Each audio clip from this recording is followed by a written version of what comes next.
Hey, what's up, y'all? Welcome back to the channel. Before we get started, do me a favor, go ahead and hit the like button, hit the subscribe button, and tap the bell so that you can get notifications when I upload a new video. I found myself in some situations that are fit for a movie, like I swear. And one day, it might be one.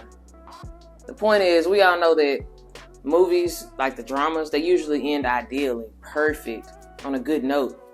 Well, this is real life, and there aren't always happy endings, and you don't always get the things that you want. But if you can shift your mindset, then you can truly shift your life, and then you can receive the things that you need. If you're feeling stuck or beat down, it's not an easy thing to shake when you're already experiencing pessimistic emotions. I know this firsthand. Complaining is a vow to victimhood. Yes, I made that up. And unless you're at the mercy of a puppet master, then you are very much in control of your life, even if it doesn't feel that way right now. But instead of finding pity, find solutions.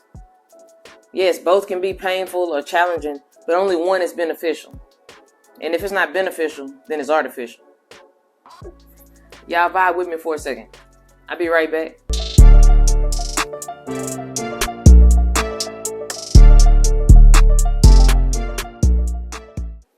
The question is, what if it's not an obstacle, but a test?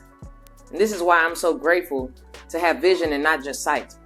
That's my wish for all of us, is to see things as they are and not as the illusion they present themselves as. Believe it or not, this shows up in many different ways. Some of these ways are negative mindsets, believing that you can't or won't accomplish something due to a previous shortcoming, as if you're supposed to be perfect and you're not allowed to get anything wrong. That's way too much pressure on yourself. Don't you think so? What you should see when these less than favorable outcomes happen is opportunities to go back and edit. Because until we get it exactly how we want it, it's a rough draft. And you should treat it as such. Every day that you wake up, that's a chance to get it right. Not right by society standards, what feels good in your soul. Bad habits. Poor sleeping routines, to be specific. Guilty. You cannot get 4 hours of sleep 6 days out the week, and because you get 12 hours on one day, oh, that's fine because I handle my business. No. What you should see is a lack of sleep will have a negative impact on you mentally and in your productivity, socially, emotionally, and I'm sure there are plenty other ways, because you will feel irritable, you will struggle to concentrate, and your judgment is going to be impaired. Deep sleep is restorative for the body, and it replenishes your brain since it's slowed down. Hint, hint, my fellow overthinkers. So this brings me to my final example, in love, of course. How many times have you accepted things that you would never do, or that you have done and you changed by growing? And how many times have you seen a red flag and ignored it? Guilty. Is it because they were attractive? Because you have a long history? Is there a fear of being lonely? Is it the sex? Or is it possible that none of that matters and you just haven't valued yourself enough to do the right thing for you? Which is love you first and always. Not look for love in all the wrong places.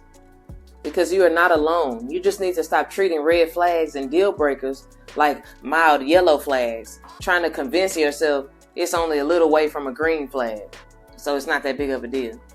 That translates into situations like, oh, I dealt with worse. Oh, that's just how they are. I mean, we in love.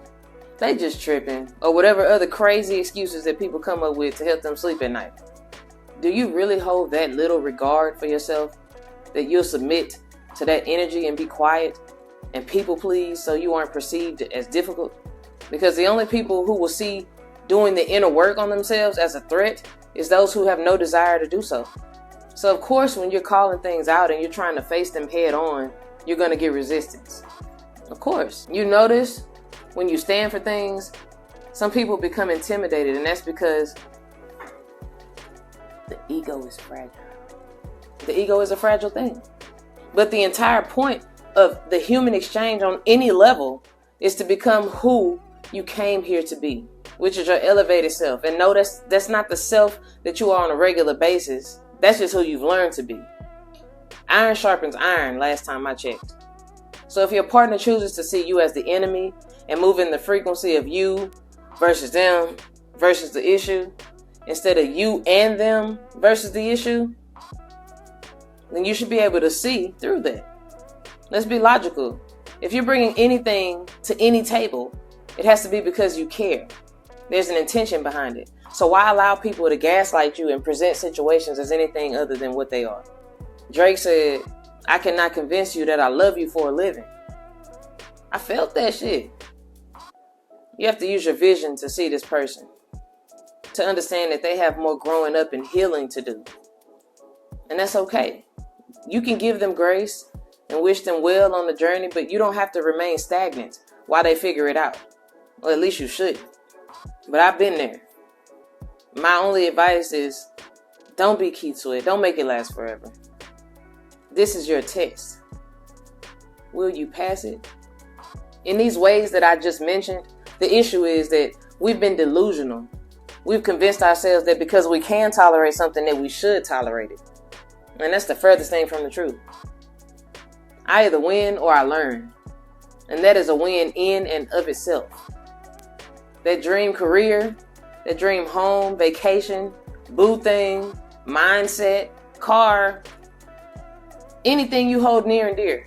How did you come to be in possession of those things? Because unless you were born with a silver spoon, you didn't start there. And that still only applies to materialistic things.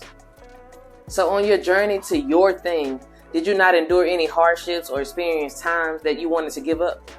Of course you did.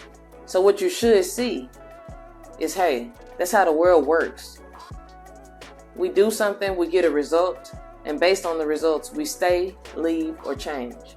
With intention and introspection, you leveled up.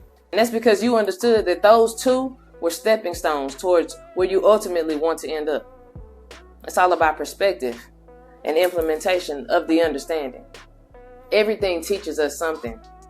Now, whether you choose to pay attention to the lesson is on you. But when you tell the universe that you want something, you better mean it. Because when things begin to shift, you have to shift as well. When you begin to resist, you manifest circumstances sent to test you and see what you're willing to sacrifice for the sake of getting back on track. You are sacred. We have allowed past traumas of those before us to be imprinted on us. But it's time to stand up for yourself and future generations. You owe it to your future self and your ancestors to treat yourself with the same deep reverence, adoration, understanding, and compassion that they longed for all along. You can meet yourself today, and you can meet yourself where others could not or chose not to. Healing is not easy, but it is possible. It just requires you to step into your courage. Oh, okay. Hey, we're shooting a video, okay? We're trying to give a message to the people. I need you to relax. Stop. Nothing in this world happens without intention. I don't believe anything is a coincidence.